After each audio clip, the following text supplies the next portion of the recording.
Hello everyone, welcome to yet another session of the Daily News Analysis by SRIRAM'S IAS, where we take up the important articles featuring in the Hindu newspaper and break them down for our understanding from the examination point of view. So let's start with our today's discussion of the important articles featuring in the newspaper, and let's take up the first article for the day. The first article which appears in the newspaper reads, G4 countries highlight the urgent need for reform in UN Security Council. Now we've heard about in a previous session about the G7 grouping. We've also heard about the G20 grouping. What is this new G4 grouping and why is it connected to the UN Security Council? So this is a new group. This is not a new grouping, but another set of grouping where India is also a part of, which is essentially aimed at increasing the permanent membership in the UN Security Council and at large call for reforms in the UN Security Council. So therefore, this grouping becomes important for us since India is a part and playing a major role in it, and therefore it becomes important for us from the GS2 perspective, wherein we study the international relations portion. So in this context, let's understand about what this G4 grouping is and what exactly is it made for and what are its objectives. So these G4 nations, who are they? They are comprising of Brazil, Germany, India and Japan.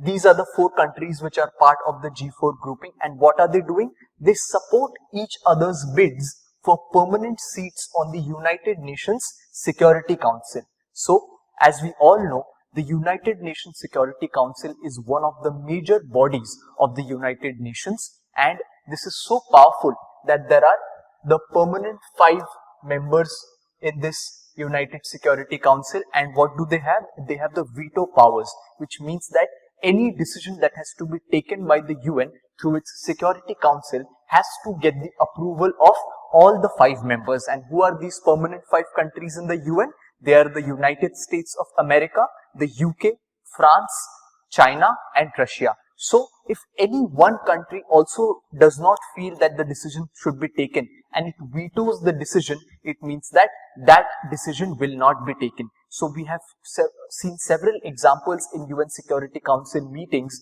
where India has forwarded a certain resolution, and one country out of this permanent 5 members, which has specifically been China, which opposed the resolution and therefore it could not be passed. So be it the listing of certain people as terrorists, international terrorists, passing the international terrorism resolution, all of these moves have been vetoed by these permanent members or one of the permanent members. So this shows the unbalanced power that is wielded by these permanent 5 members, and that is why there are other countries outside which feel that there is a substantial amount or unbalanced amount of power that is being vested in these countries, and more countries should also be included in this permanent 5, or this permanent 5 should be expanded. And this is what the objective of the G4 grouping is, where India along with Brazil, Germany and Japan feel that they should also be included in these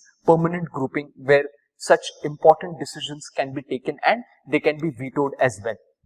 So what is the basis for keeping this demand?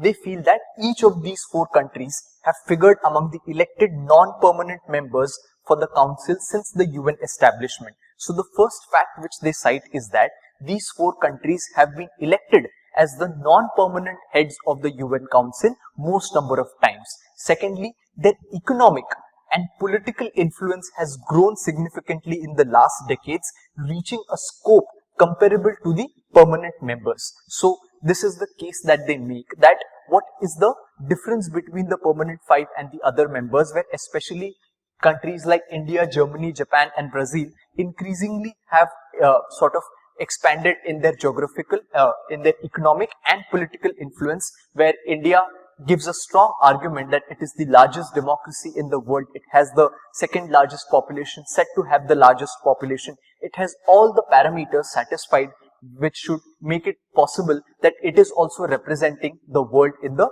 larger stage or the international stage. So therefore all of these countries have their own reasons why they should also be represented in the permanent grouping or the permanent stands that these 5 nations hold. So that is why these countries are coming together, and since all of them want to get into the permanent stance, they are supporting each other. So what are their demands apart from this? So first is their, let's take a look at their demands.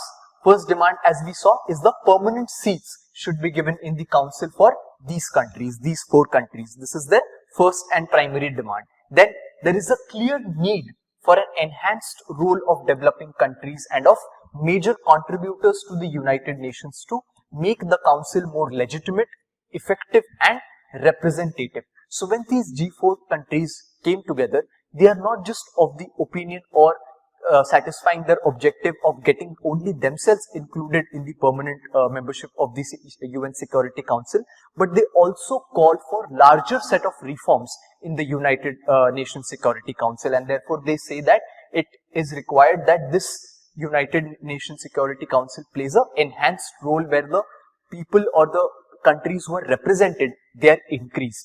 And then they also make a special case for advocating Africa's representation into the United Security Council, where it says that Africa needs to be represented in both the permanent and non-permanent categories to correct the historical injustice against this continent with regard to its underrepresentation. So as we saw, it does not just think about its representation in the permanent seat, but also about the other countries as well, especially Africa.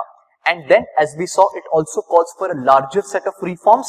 So they highlight a need for text-based negotiations within a fixed time frame for the UNSC reforms. So they are also seeking large-scale reforms in the United Security Council, which means that the power to veto a decision or to not to stand in a position where other countries' prerogatives can be ignored, this kind of situation should not be there, and it should be rectified, and other members should also be included in the decision-making fold of the United Nations Security Council. So these are the set of their demands. Now these demands and the G4 grouping has support from some sides and they have opposition from some sides. So let's look at first who are the countries and on what basis are they supporting them. So it is not that these permanent 5 countries which are there, they are not supporting the inclusion of other countries into this permanent 5 fold. They are of the opinion, but again, only some countries are willing about some countries and other remaining countries are opposing some countries. So there is a mismatch between them, such as the United Kingdom and France, member of the P5, have backed the G4's bid for permanent seats on the UNSC. So there are 2 countries which are backing the G4 nations to come in the UNSC permanent 5. Those are UK and France. And Japan has received support from the United States and United Kingdom. But so Japan is receiving support from United States and United Kingdom, but the countries which it is not receiving support from is countries like China, where China does not want Japan to be included. And all the permanent 5 members of the P5 have supported India's bid for permanent seat on the United Nations Security Council, but China had previously implied that it is only ready to support India's bid for a permanent seat on UNSC if India did not associate its bid with Japan. So China did show a initial acceptance to India with respect to including India into the permanent 5, but the reason it gave for its apprehension was that it should not associate itself with Japan, because China does not want Japan in the permanent 5 or the permanent standing membership of the UNSC. So this is the predicament which is going on, where some countries are supporting, but there are other countries which are opposing in the permanent 5 fold. Similarly with the case of Brazil, which has received backing from 3 of the current permanent members, namely France, Russia and the UK, and other countries are not approving of Brazil's bid. So this is the status where most countries have some support and they lack support from the other nations. And since all these 5 countries have the veto power and all of these 5 countries need to come together to agree on a proposal, that is why it is a very harsh sort of, one can say, a balance of power which rests with one country, where it can just veto a resolution and it might not get executed. Then there is opposition from other sides as well. Obviously, when these 4 countries are coming together to give their bids, the countries which are outside the permanent fold and still opposing these countries will give out a strong opposition to G4's objective. So there has been discontent among the present permanent members regarding the inclusion of controversial nations or countries not supported by them. So with Japan, we saw that Japan's bid is heavily opposed by China, Russia and South Korea, who think that Japan still needs to make additional atonement for war crimes committed during World War II, think that Japan should not be included. And like I said, there are other countries out of the permanent fold. So there are countries like Italy, countries that strongly oppose the G4 countries' bids, have formed the Uniting for Consensus movement, which is informally called a coffee club. Now this coffee club is a group of 40 odd nations, majorly countries like Italy, Spain, Argentina and Pakistan, which one can say are the rival countries for the G4 nations, and therefore they are raising a strong movement to oppose G4's bids. So one can say that Italy and Spain are against Germany's bid for permanent membership, Argentina is against Brazil's bid for permanent membership, and Pakistan is against India's bid for permanent membership. So these countries which are part of the coffee club are also showing their discontentment and opposing the G4 nations bid in the movement of including these nations in the permanent membership of the United Nations Security Council. So this was a discussion with respect to the G4 nations and what exactly is their roadmap, what are their demands, what conditions they are laying forward, and what is the support and opposition that they are getting. So we finish this article over here, and with this let's move on to our next article for the day. The next article which appears in the newspaper reads, Ambedkar Tourist Circuit only aids nationalist narrative. Now this particular article appears because the union government has set to inaugurate the Ambedkar Tourist Circuit. Now this tourist circuit is a part of a 5-place, one can see in the map, it's a map joining, it's a tourist circuit joining 5 places which are, according to the government, integral to Dr. B.R. Ambedkar's life, and around these areas a tourist, one can say a tourist corridor would be built where transport along these places via rail route, road route would be facilitated so that the tourism activity based on these places can be increased. This Ambedkar tourism circuit is a part of the Swadesh Darshan scheme which was launched in 2015. This scheme was launched not just for this tourism circuit but included many other tourism circuits which are connected to Indian ethos and other Indian cultural and historical regions and personalities. So one such circuit is the Ambedkar circuit. So which are the places which come in the Ambedkar circuit in the government's plan? So there are 5 places. These 5 places are based on Ambedkar's life, such as where he was born, which is known as Janmabhoomi. This region is the Mao region in MP. So this is a birthplace. So this is the first region in the circuit. Then is the Diksha Bhumi, wherein which is in Nagpur, where he embraced Buddhism. This is another place. Then there is also the place of Ambedkar's demise, which happened in Delhi, which is named as Mahaparinirvan Bhumi, which was the place of demise. So that is Delhi. And next is where he was cremated. This is known as Chaitya Bhumi. This was done in Mumbai, which is the place of cremation. And so there were 5 places in Ambedkar circuit. These are 4 places, the 5th place being London, where he studied for the major part of his education. So these 5 places, Mao in MP, Nagpur, London, Delhi and Mumbai, are the 5 places according to the Indian government's plan to set up the Ambedkar circuit to facilitate tourism connected to Ambedkar's life and the parts of India where he resided in and did major, one can say, affected major landmarks with respect to his life. So this is the plan of the government, but there are certain reservations and certain opposition that is coming in with respect to this plan, where certain members from the community or the opposing factions feel that the places selected with respect to Ambedkar's life are not that prominent and they are not rooted to Ambedkar's real philosophy or real landmark events. So there are certain other events or other places also which are suggested. So what becomes important for us from the examination point of view is that is to understand what government's plan is, what government scheme is, and what the opposition is also saying, and from both these places, what are the important places and important events that are coming out with respect to Ambedkar's life that we need to look at from the examination perspective. So what are some of the other areas that the other members who oppose this scheme and say that certain other important areas should also be taken? So first area which they suggest is the Mahad region of the Raigad district. This, they say, should be included in the tourism circuit is because this was the place of the landmark Mahar Satyagraha. This Mahar Satyagraha was a satyagraha led by Dr. Ambedkar on March 20, 1927 to allow untouchables to use water in a public tank in this region.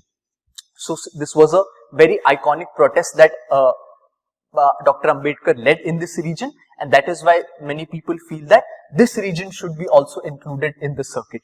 Then some people are also saying that Kolhapur should also be included, where in March 1920, another legendary social reformer, Chhatrapati Shahuji Maharaj, declared Dr. Ambedkar as the true leader of the oppressed classes in India. So this becomes one other area important connected to his life.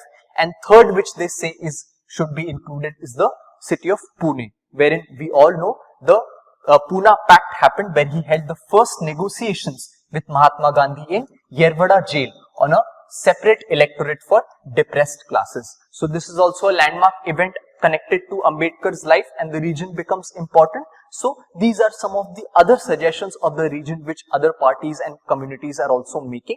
And with respect to, like I said, from our examination point of view, we should have an idea about all these regions. So this was the information related to Ambedkar circuit. And as I said, this circuit is being built as a part of the Swadesh Darshan scheme. So let's also take a look at what this Swadesh Darshan scheme is all about.